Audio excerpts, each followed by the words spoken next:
প্রধানমন্ত্রী তারেক রহমান বলেছেন, মানবিক দেশ গড়তে হলে কোমলমতি শিক্ষার্থীদের মানবিক মানুষ হিসেবে গড়তে হবে, যার জন্য দরকার নৈতিক মূল্যবোধের শিক্ষা। তিনি বলেন, প্রাথমিক শিক্ষকদের সমস্যা সমাধানের চেষ্টা করছে সরকার। স্নাতক পর্যন্ত মেয়েদের বিনামূল্যে শিক্ষায় সরকারের সিদ্ধান্তের কথাও জানান তিনি। হাসান মাহমুদের রিপোর্ট।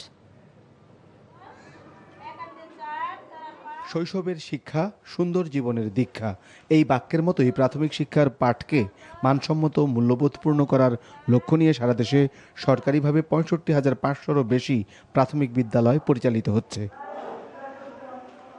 এমন বাস্তবতায় রাজধানীর চীন মৈত্রী সম্মেলন কেন্দ্র চত্বরে গাছের চারা রোপণের মধ্য দিয়ে সবুজ বিদ্যালয় কর্মসূচির উদ্বোধন করেন প্রধানমন্ত্রী।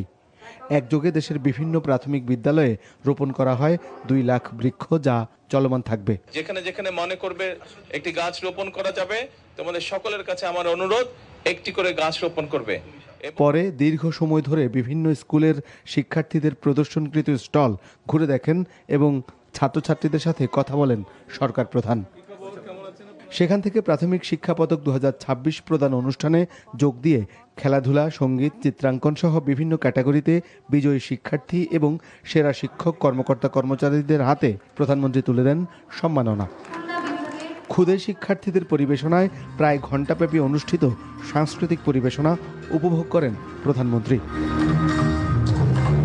সরকার প্রধান বলেন, শিক্ষার পাশাপাশি প্রয়োজন নিজস্ব সংস্কৃতিকে তুলে ধরা। এ সময় মানবিক শিক্ষার উপর গুরুত্ব আরোপ করেন প্রধানমন্ত্রী। বাচ্চাদের মনে আমরা ভ্যালুস বা এথিক্স যেগুলো আছে সেগুলো আমরা তাদের মনের মধ্যে দিতে পারি, তাদেরকে সেই শিক্ষা, সেই জ্ঞানটি আমরা দিতে পারি। সরকার প্রাথমিক শিক্ষকদের নানামুখী সমস্যা সমাধানের চেষ্টা করছে জানিয়ে প্রধানমন্ত্রী বলেন, বিভিন্ন পদক্ষেপ হাতে নিয়েছে সরকার। আমরা মনে করি আপনাদের ট্রেনিংটা যত ভালো হবে, আপনারা তত আন্তরিকতার সাথে এবং তত ভালোভাবে আপনারা আমাদের শিক্ষার্থীদেরকে শিক্ষা দেওয়ার সুযোগ পাবেন বা আপনাদের জন্য সুবিধা হবে। সবাই সচেষ্ট হলে সুন্দর পৃথিবী গড়ে তোলা সম্ভব বলেও জানালেন তারেক রহমান। Hasan Mahmud, NTV news, Dhaka.